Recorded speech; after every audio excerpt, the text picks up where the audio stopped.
reason it said my stream went down.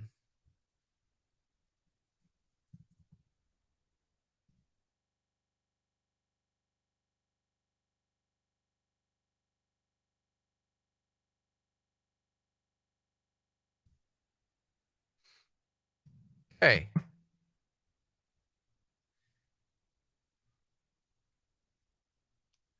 That is unfortunate.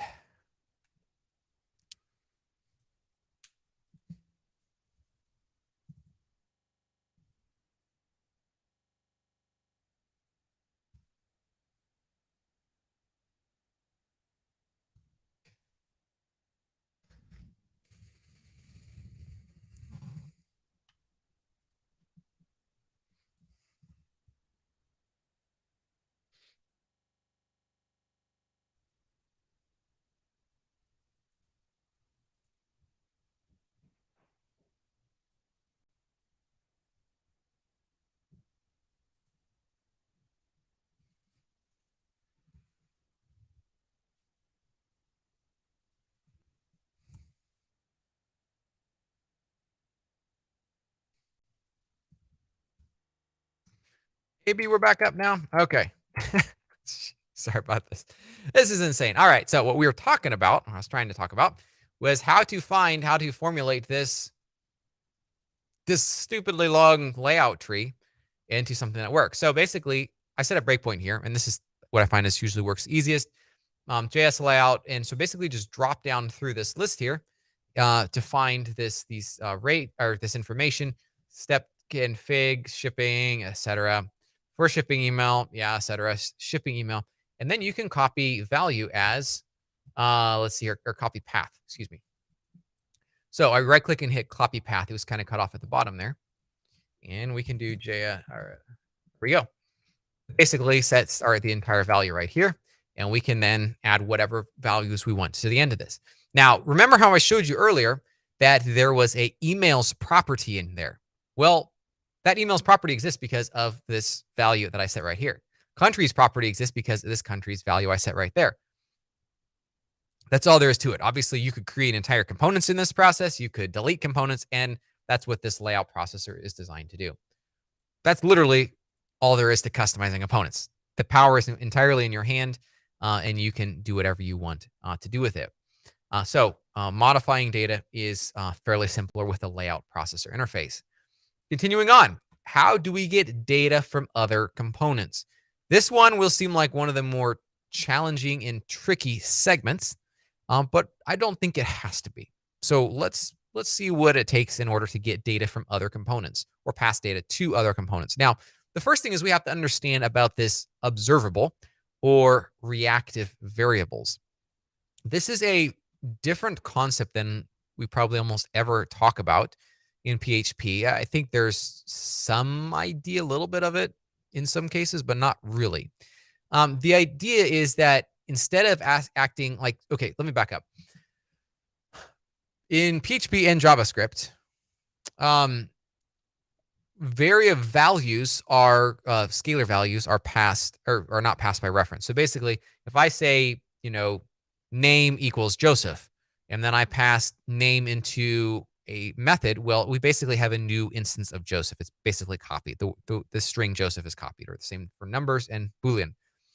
However, objects are basically passed by reference. So we initialize an object, and we can pass it around in the system, and we would have to take a specific action to actually copy or clone it. So the idea is with observables, we can make an object, scalar value, or whatever, be able to have its state be centralized and stay there, but then other aspects of the system can listen to changes in that value. Or, for example, we can print this value out in a text box or like a HTML tag, and that value automatically changes. So it's like even better than passing objects by reference, because ultimately, if we were to set the value, let's say, render out some HTML and use object.firstName, it still ends up being a scalar value passed to that HTML. Versus when it's reactive, in the case of Knockout and ultimately way better Vue and React, it then ends up being able to be automatically updated or pushed over in that direction, which I think is pretty cool. And once you grasp and once you figure out how that works with into your workflow, I find it pretty hard to want to go back. Um, and I find myself continuously reaching for these reactive, and maybe I do a little too much. I don't know. Um, so ultimately, let's look at the code that I have written here in this. So we have init observable. We have observe emails, visible, and first name. So I have emails loaded in here as an array. Obviously, this is going to be overridden before it's turned into an observable. And one thing to note here in React is observable is literally a type. It is literally an object. And so it's a little, if emails is this dot emails is overwritten later, like, so we say this dot emails equals new array, that observable goes away. So you have to there's a certain way to set these values. So we call this observe emails, visible, and first name. And those values are now observable. Let's go into the front end and let's say this country changed. No, let's still throw it in the beginning here. So we're going to refresh the page.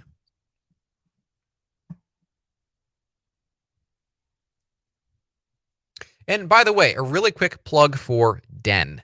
This is the environment I am using.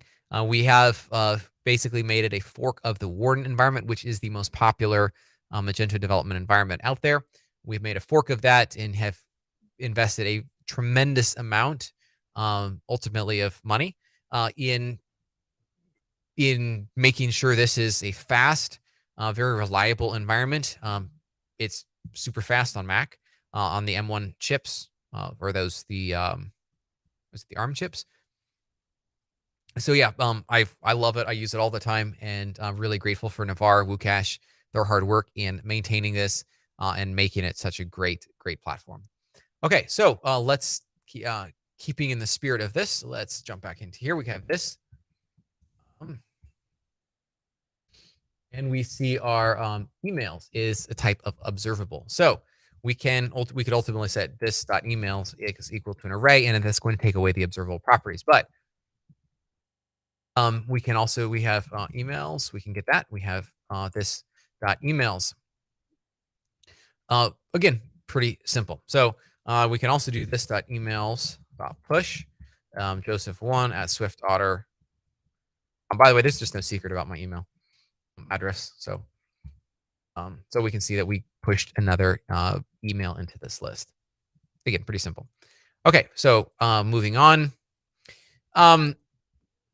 This is an interesting, and this is helpful here. So we can get the values just like I showed you, using, instead of calling this visible or this emails, we put a parentheses after that. We can get this in the code. We can also let's see here. Whoopsie. Shipping email container. We can also, like I showed you earlier, when I put my name in here, like my first name in here, I literally can't have it rendered out right here. Well, the funny thing is, you're going to say Joseph, and I'm going to get to this in here in a second. So the question will be answered. How can you get the first name when that value is not in your object? Well, we're going to talk about that here in a second. But for the time being, we have data bind text. We can put HTML as first name, and it renders it out automatically. So I can run this, and we'll do Joseph. See, hello, Joseph, down here. That's how it works. Pretty straightforward. Now, what's not quite so straightforward is getting this information out. So let's take a look at what this is. So what's an import? Basically, an import pulls a value from another UI component and throws it into our UI component. As simple as that. This is, again, like you saw, I was pulling the first name off of the shipping address, and I was rendering it into mine. There's a bazillion number of different uses for this. You can link whatever you want, wherever you want, however you want. 3 steps to be able to do this. First, we create a class variable. Then we add an imports declaration. Then we observe the variable, and we are done. I have tried without these 3 steps, and or like omitting like the first or the last step, one of these steps here, and that just doesn't work. So maybe I'm missing something. I don't know, but I find it works with all three of these steps here. So let's look at the code. We have our first name, class variable. We're observing it here, but this is the most important part here. Importance. You got what I'm saying there, a little bit of pun. We have our imports and we have our first name. So we're basically mapping first name over to here. So this value is mapped to the first name right here. Now, there is technically a checkout provider UI component, which contains more or less all the data. You could load from that. However, I decided to take the more obtuse route by fetching directly from this value here. Now, the long term, this is not a good strategy. I will say that very, very loud and clear, because you might not always have a shipping address. If this is a virtual order, only virtual products in there, then you will not have a shipping address, which could cause some problems here for this. Just keep that in mind. I put this in here though to illustrate how this process would work. So again, what I did was I did a search for index is first name. Find all the 6 that are listed here. I think it was the last one. Yep, shipping address, first name. I went down, I literally copied this path out. That's all that it takes. Copy this out. You can see the parent name, what are the links that it's doing, and you can see the checkout provider here. This is the better approach, likely. Shipping address dot first name. That would be probably more stable long term, but I show this as more of a demonstration and an example. So we do this, and then it magically takes it away from us, for us. Super simple. It's hard to elaborate on that just because there's not much else that it takes there. Moving on, listens. We can have a method that is triggered when we have a value that's changed. Now you'll notice here in my code, this is kind of the next line coming up here, that I use a different nomenclature. I could have used that same nomenclature up here and inserted this value into our visibility source into our original component configuration. We can do that. I just did this to be a little bit more literal and kind of get your feet wet. But ultimately, it might make a little bit more sense to do something along those lines here. So we have our this.visibility source, and we're going to get this component and then get the value from it and trigger that to be changed. Again, pretty simple. Ultimately, what happens is that country changed triggers this value here. So, it triggers this. Question time. Ashan asks if the recording will be made available for this session. Yes, it'll be 100% available. I am not quite sure what we're going to do about these two, about it breaking up. I don't know if it started on a new YouTube video or what. But worst case, we'll download it, merge it back together, and pop it back up, and you will have a recording either way. Okay, so let's set a breakpoint here for country changed. And we'll drop down. I'm in the US, so I will select US for myself. And then we have this visible. And so notice we are setting our visible, observable value to be whether the countries that index of, so basically the list of countries we want this to be visible for, is greater than 0. So if there's a match, it's going to set this value to be visible. Quite simple. All right, run that, and we should have our additional email for tracking numbers shown below. All right, well, at the risk of feeling like we're about to leave Mordor too soon, there's one more important topic that we must talk about here this evening. And this is now we get more into the back end side. This is probably my favorite. I just love Gandalf. He is such a wise figure in the Lord of the Rings movies and, well, the whole series, I guess. And yeah, I really like his presence. It's always a comforting presence, which they do such a good job at portraying. Moving forward, the question is, how do we get this value back up to the checkout? There are two API functions for placing an order. We see that basically the difference is whether it's guest carts or cart/mine. With guest carts, obviously, is a cart ID. Otherwise, it's payment information. They both go to the same place. Now we can go look at that. I think you should be able to know where to find that in the code. It's pretty simple. Just search for that. You'll find webapi.xml, and then you're going to then you'll be able to find the actual interface for that. One thing to call out here, though, is that Web API REST is critical to remember. If you're taking a test, there are usually questions on those tests about the area.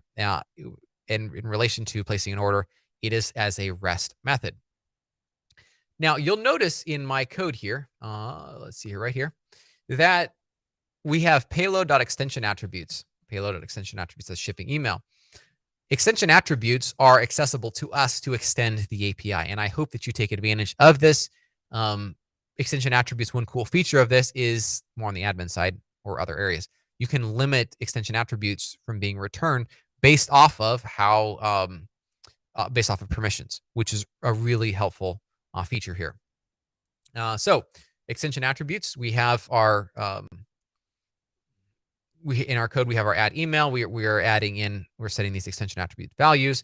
We have our payment interface, which is associated with payment method. And we have our payment method right here. So it all maps together. Just jump in the debugger, and it's pretty easy to say this or to see this through. And then finally, one other quick call out is on the success page. As you're debugging, getting into the success page, etc., or debugging the success page itself, you can look into the success controller, and there is a line that you can comment out that will prevent the session from being cleared. Make sure whenever you do comment a line out, and I call this out in the book, make sure that you comment it so you can search through your code base. If something is totally whacked out on your code base and it works in production or on an integration environment, you can go through and say, oh, that I added that comment in before. Just you have a comment, your common phrase that you search for, and it'll tell you all your modifications you've made into your core composer files. And so with that, here's another pun. Sorry, I had to say this ahead of time. I'm throwing a Hobbit party. It's a little get together. I hope you enjoyed that one. There was a couple others. There's some really, just do a search for Lord of the Rings puns. There's some good ones out there. Really, really good ones out there. Okay, so questions. Does anybody have questions? I'd be happy to answer them. I have a couple more minutes. Vladimir, I didn't make it to the beginning of the stream, maybe as you said, but I'm wondering if you'd have a course for the front end certification. It's something we've definitely talked about. At this point, we do not have plans to do that. Mark Schust has a great course for the front end, which would be a great option, I would say there. And so, yeah, I would make that as a offering in the meantime before we're able to get something done. If we do that, for us, it's a matter of seeing it takes a lot of time. It takes a huge amount of time. Right now, our priorities are, and let me just jump to this. I did not say this at the beginning. Let's see here. Come on. Takes forever to scroll over here. Okay. Because I am pretty excited about November 16th, we are releasing another new course. And this one is going to be a good one.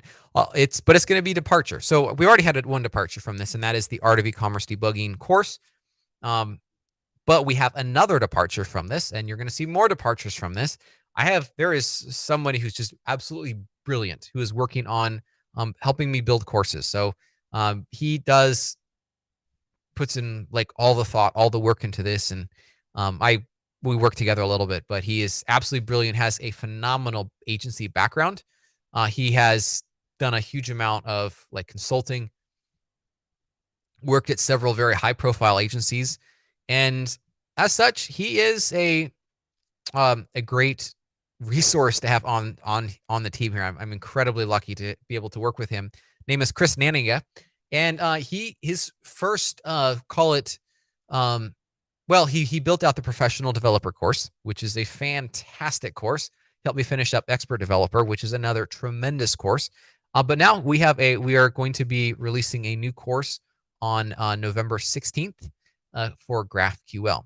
And the idea behind this is Master Architect, there's a ton of GraphQL on this, and having a great understanding of GraphQL is going to help you pass that test. Now, there's a lot of other uses for this, like PWA, etc.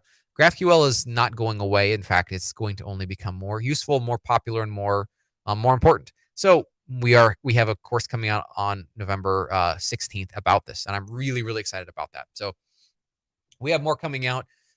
Ultimately, at this point, our roadmap looks to be GraphQL. The next course we're going to release is one about testing, mastering all different types of Magento-related testing. And then we're working on the cloud materials as well. So to be really honest, Master Architect is up in the balances for us. It is really, really difficult. And so the question we have to face is, is it even physically possible to create training material that would help somebody who's at an expert level get to the mastery level based off of the way that test was built? That's the question we're having to work through. But regardless, GraphQL and testing are two very critical parts on that test. And we are building out training for both of those. So it should theoretically be more possible to pass that test once people get certified, or once people get these courses under their belt and they have mastered these topics. So looks like I don't see any other questions about this. I hope this was helpful today. It was great having all of you on here. Definitely was, I'm excited about hopefully unlocking unlocking checkout for you so that it is not like a traverse through the land of Mordor. We are able to comfortably approach it and successfully navigate this interesting land. Take care. And again, I'm sorry for the problems we had with our live stream today. Hopefully it'll be better for next time. And yes, guess what? Chris Nanninga is going to be giving our next talk here in December. And it's amazing it's already December. So take care. Have a wonderful weekend. And we will